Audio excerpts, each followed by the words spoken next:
A philosopher has to wear many hats, to put it mildly. Some of you may be outraged at what it is that I'm going to say in this story of Brazil, which is in fact the story of all of us.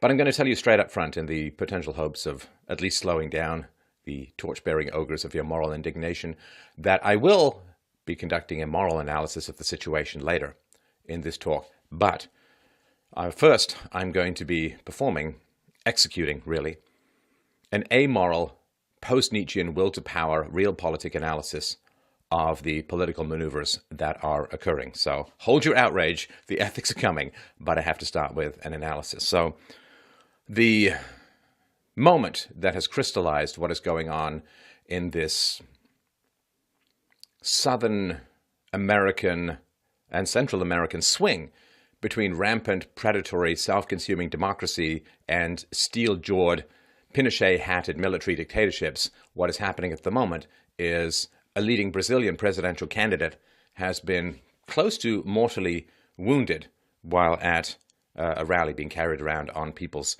shoulders. His son said, I think he was stabbed in the liver, that he lost almost all his blood and was about to die, but he apparently has survived. He's going to be on a week or two of bed rest in the hopes of recovering. So I am, of course, talking about Jair Bolsonaro. By the way, I have more followers on YouTube than this guy. Not bragging, just sort of pointing it out. So he was just attacked. Bolsonaro was the front runner in the election and had been so for quite some months. Why?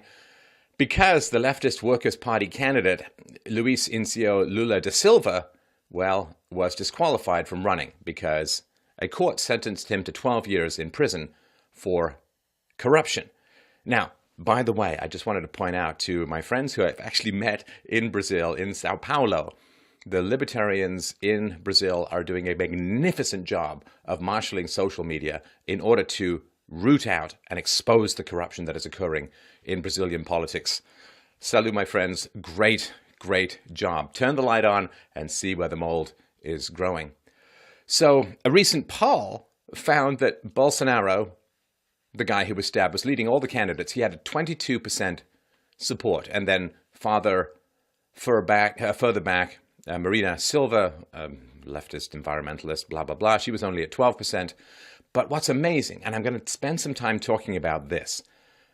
So the guy who was thrown in prison for 12 years for corruption, recent polls said that should he magically walk through the prison walls, Inception style, and arise on the ballots, he would actually be leading at 39%, which means that the Brazilian population want to vote for this guy, even though he's been thoroughly convicted of corruption and is in jail facing jail for 12 years. Why? Well, because women. We'll get back to this later. Why would they overlook corruption in order to get free stuff from the government? Well, because in Brazil, that seems to be called marriage. Well, no, marriage to the state.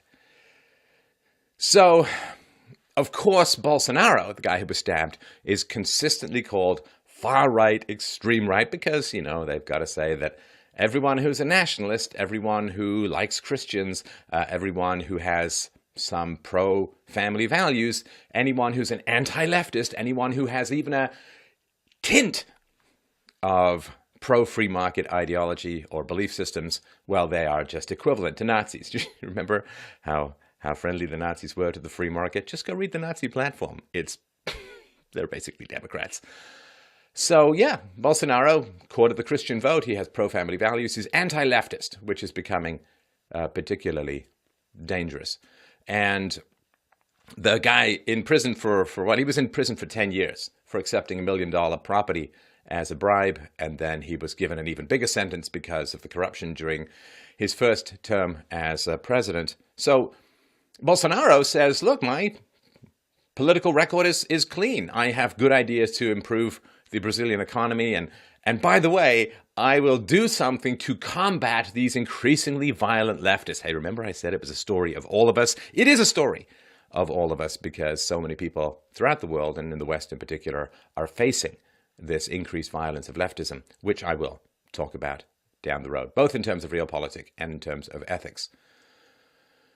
So naturally, because Bolsonaro is pro-Christian, relatively pro-free market, and because he is anti-communist, anti-violent leftism, the international far left, also known as the mainstream media, well, they've criticized him heavily, right? So, you know, the woman is called, you know, she's a moderate, she's an environmentalist, she's just sweet and cuddly and all kinds of hallmark cards, whereas this guy is a far-right nationalist, right? I mean, they just have to, right? And naturally, of course, well, Bolsonaro has accused social media sites like Facebook of tamping down, of limiting his reach to the Brazilian people. I guess not just to Brazilians, but conservatives as a whole. Well, you got to see Paul Joseph Watson's latest video on this. It's well worth looking at after his 12-hour timeout for naughty behavior, i.e. reason and evidence on Twitter. So who is this guy? Well, he's a congressman, Jair Bolsonaro, former army captain, and crime, of course, a huge problem in Brazil. Funny how this works. See, what happens is, after a military dictatorship in Central and Southern American countries, after a military dictatorship, you get this resurgence of democracy. And then what happens is women get the vote, you get massive expansion in social programs, free money for women, and then you get the breakup of the family, boys being raised without fathers, then you get massive amounts of crime. Huh! If only we could figure out this pattern. It's like cracking the Rosetta Stone without the Rosetta Stone. So, yeah, he's saying, look, Brazil is in chaos, as it kind of is. I mean, you've got corruption at the highest levels. You have a rampant vote buying, otherwise known as democracy. You have huge increases in crime, and you have widening income inequality, right? Because that's what democracy does. Democracy enriches the 1% and the bottom 40%, right? Bottom 40% or bottom 25% or so, depending on how you measure it. So the middle class get hollowed out. You end up with this donut economy, right? Where the very rich who have control of the reins of power, they pillage the public treasury and get all sorts of preferential laws and benefits and taxes and tariffs against competitors for themselves. And the poor get massive handouts. The middle class get pillaged and, well, so it all ends up in chaos. And he's saying you need a strong hand to steady this. So what happened was there was a campaign event. This guy stabbed the candidate in the abdomen, and well, some of this saying, well, this is going to propel him into the very top tier of politics. Other people say, well, you see, his rhetoric, he kind of brought it on himself, you know, because this is what leftists do, right? If they disagree with you, then they consistently demonize you.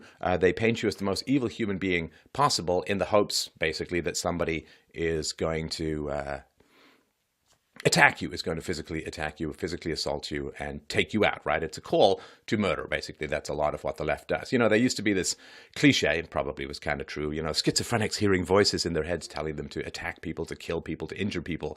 Well, these days, that's just tuning into the mainstream media. The enemy of communism, or the enemies of communism must be attacked, but the pencil-neck guys behind the camera don't want to do it themselves, so they put out the bat signal to unstable people to attack their enemies. So, according to the agents on the scene, the attacker said he was on a mission from God, and of course he's not particularly mentally stable. That doesn't explain anything, you understand, right? It explains nothing. Saying that somebody is mentally unstable, therefore they stab a presidential candidate, is not a cause and effect situation. Crazy people, trust me, I've been around a few in my life, particularly when I was younger. Crazy people come up with lots of, I'm Napoleon, I'm Jesus, I'm, oh, there's your meme. They come up with lots of crazy things. Whoever controls magnesium controls Pluto. I mean, like, why on earth would, let's say somebody's mentally ill, somebody's crazy, whatever, why would they end up wanting to stab some guy? Well, because the media is continually telling them that he's a Nazi, that he's going to cause the poor to starve and the sick to die of lack of healthcare and all this kind of stuff. So saying that somebody's crazy and that explains why they stab a political candidate explains nothing other than what kind of propaganda did this crazy person receive so that their craziness manifested itself in this kind of attack upon this kind of person. And again, the people who are making these clarion calls for violence, the mainstream media and so on, they know exactly what they're doing. It's an old tried and true technique. You demonize people, you dehumanize them to the point where even vaguely unstable people can consider them fair game. You know, it's the old, if you could go back in time and kill Hitler and that kind of stuff, right?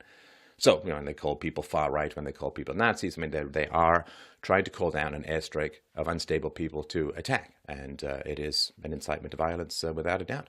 But, of course, my free speech.